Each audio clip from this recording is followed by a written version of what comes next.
उसी दिन यीशु घर से निकलकर झील के किनारे जा बैठा और उसके पास ऐसी बड़ी भीड़ इकट्ठा हुई कि वह नाव पर चढ़ गया और सारी भीड़ किनारे पर खड़ी रही। और उसने उनसे दृष्टांतों में बहुत सी बातें कही कि देखो, एक बोने वाला बीज बोने निकला। बोते समय कुछ बीज मार्ग के किनारे गिरे और पक्षियों ने आकर उन्हें चुग लिया। कुछ पथरीली भूमि पर गिरे जहां उन्हें बहुत मिट्टी न मिली और गहरी मिट्टी न मिलने के कारण वो जल्द उगाए। पर सूरज निकलने पर वे जल गए और जड़ न पकड़ने से सूख गए। कुछ झाड़ियों में गिरे और झाड़ियों ने बढ़कर उन्हें दबा दिया। पर कुछ अच्छी भूमि पर गिरे और फल लाए, कोई 100 गुना, कोई 60 गुना, कोई 30 गुना। जिसके कान हो वह सुन ले। और चेलों ने पास आकर उससे कहा, तू उनसे दृष्टांतों में क्यों बातें करता है?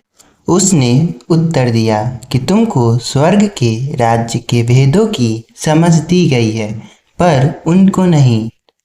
क्योंकि जिसके पास है उसे दिया जाएगा और उसके पास बहुत हो जाएगा, पर जिसके पास कुछ नहीं है उससे जो कुछ उसके पास है वह भी ले लिया जाएगा। मैं उनसे दृष्टांतों में इसलिए बातें करता हूँ कि वे देखते हुए नहीं देखते और सुनते हुए नहीं सुनते और नहीं समझते। और उनके विषय में यशायाह की यह भविष्यवाणी पूरी होती है कि तुम कानों से तो सुनोगे पर समझोगे नहीं, और आँखों से तो देखोगे पर तुम्हें न सूझेगा। क्योंकि इन लोगों का मन मोटा हो गया है और वे कानों से ऊंचा सुनते हैं और उन्होंने अपनी आंखें मूंद ली है। कहीं ऐसा न हो कि वे आंखों से देखें और कानों से सुने और मन से समझें और फिर जाएं और मैं उन्हें चंगा करूं। पर तुम धन्य हो, तुम्हारी आंखें कि वे देखती हैं और तुम्हारे कान कि वे सुनते हैं। क्योंकि मैं तुमसे सच कहता हूँ कि बहुत से भविष्यद्वक्ताओं ने और धर्मियों ने चाहा कि जो बातें तुम देखते हो देखें पर न देखी, और जो बातें तुम सुनते हो सुने पर न सुनी। सो तुम बोने वाले का दृष्टांत सुनो।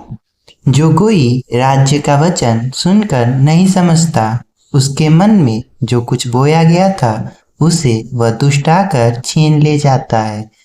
यह वही है जो मार्ग के किनारे बोया गया था। और जो पथरीली भूमि पर बोया गया, यह वह है जो वचन सुनकर तुरंत आनंद के साथ मान लेते हैं, पर अपने में जड़ न रखने के कारण वह थोड़े ही दिन का है, और जब वचन के कारण क्लेश या उपद्रव होता है तो तुरंत ठोकर खाता है। जो झाड़ियों में बोया गया, यह वह है जो वचन को सुनता है, पर इस संसार की चिंता और धन का धोखा वचन को दबाता है और वह फल नहीं लाता। जो अच्छी भूमि में बोया गया, यह वह है जो वचन को सुनकर समझता है और फल लाता है, कोई 100 गुना, कोई 60 गुना, कोई 30 गुना। उसने उन्हें एक और दृष्टांत दिया कि स्वर्ग का राज्य उस मनुष्य के समान है जिसने अपने खेत में अच्छा बीज बोया। पर जब लोग सो रहे थे तो उनका बैरी आकर गेहूं के बीज, जंगली बीज बोकर चला गया। जब अंकुर निकले और बालें लगी तो जंगली दाने भी दिखाई दिए। इस पर गृहस्थ के दासों ने आकर उससे कहा, हे स्वामी, क्या तूने अपने खेत में अच्छा बीज न बोया था?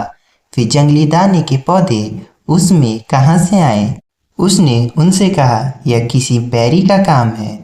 दासों ने उससे कहा, क्या तेरी इच्छा है कि हम जाकर उनको बटोर लें? उसने कहा, ऐसा नहीं, न हो कि जंगली दानों के पौधे बटोरते हुए उनके साथ गेहूं भी उखाड़ लो। कटनी तक दोनों को एक साथ बढ़ने दो, और कटने के समय मैं काटने वालों से कहूँगा, पहले जंगली दाने के पौधे बटोर कर जलाने के लिए उनके गट्ठे बांध लो और गेहूं को मेरे खत्ते में इकट्ठा करो। उसने उन्हें एक और दृष्टांत दिया कि स्वर्ग का राज्य राई के एक दाने के समान है, जिसे किसी मनुष्य ने लेकर अपने खेत में बो दिया। वह सब बीजों से छोटा तो है, पर जब बढ़ जाता है तब सब साग पात से बड़ा होता है और ऐसा पेड़ हो जाता है कि आकाश के पक्षी आकर उसकी डालियों पर बसेरा करते हैं। उसने एक और दृष्टांत उन्हें सुनाया कि स्वर्ग का राज्य खमीर के समान है, जिसको किसी स्त्री ने लेकर 3 पसेरी आटे में मिला दिया और होते होते वह सब खमीर हो गया। ये सब बातें यीशु ने दृष्टांतों में लोगों से कही और बिना दृष्टांत वह उनसे कुछ न कहता था, कि जो वचन भविष्यद्वक्ता के द्वारा कहा गया था वह पूरा हो कि मैं दृष्टांत कहने को अपना मुंह खोलूंगा। मैं उन बातों को जो जगत की उत्पत्ति से गुप्त रही है प्रकट करूंगा। तब वह भीड़ को छोड़कर घर में आया और उसके चेलों ने उसके पास आकर कहा, खेत के जंगली दाने का दृष्टांत हमें समझा दे। उसने उनको उत्तर दिया कि अच्छे बीज का बोने वाला मनुष्य का पुत्र है। खेत संसार है, अच्छा बीज राज्य के संतान और जंगली बीज दुष्ट के संतान है। जिस बैरी ने उसको बोया वह शैतान है। कटनी जगत का अंत है और काटने वाले स्वर्गदूत हैं। सो जैसे जंगली दाने बटोरे जाते और जलाए जाते हैं, वैसे ही जगत के अंत में होगा। मनुष्य का पुत्र अपने स्वर्गदूतों को भेजेगा और वे उसके राज्य में से सब ठोकर के कारणों को और कुकर्म करने वालों को इकट्ठा करेंगे और उन्हें आग के कुंड में डालेंगे। वहां रोना और दांत पीसना होगा। उस समय धर्मी अपने पिता के राज्य में सूर्य की नाई चमकेंगे। जिसके कान हो वह सुन ले। स्वर्ग का राज्य खेत में छिपे हुए धन के समान है, जिसे किसी मनुष्य ने पाकर छिपा दिया और मारे आनंद के जाकर अपना सब कुछ बेचकर उस खेत को मोल लिया। फिर स्वर्ग का राज्य एक व्यापारी के समान है, जो अच्छे मोतियों की खोज में था। जब उसे एक बहुमूल्य मोती मिला तो उसने जाकर अपना सब कुछ बेच डाला और उसे मोल ले लिया। फिर स्वर्ग का राज्य उस बड़े जाल के समान है, जो समुद्र में डाला गया और हर प्रकार की मछलियों को समेट लाया। और जब भर गया तो उसको किनारे पर खींच लाए और बैठकर अच्छी अच्छी तो बर्तनों में इकट्ठा किया और निकम्मी निकम्मी फेंक दी। जगत के अंत में ऐसा ही होगा। स्वर्गदूत आकर दुष्टों को धर्मियों से अलग करेंगे और उन्हें आग के कुंड में डालेंगे। वहां रोना और दांत पीसना होगा। क्या तुमने ये सब बातें समझी?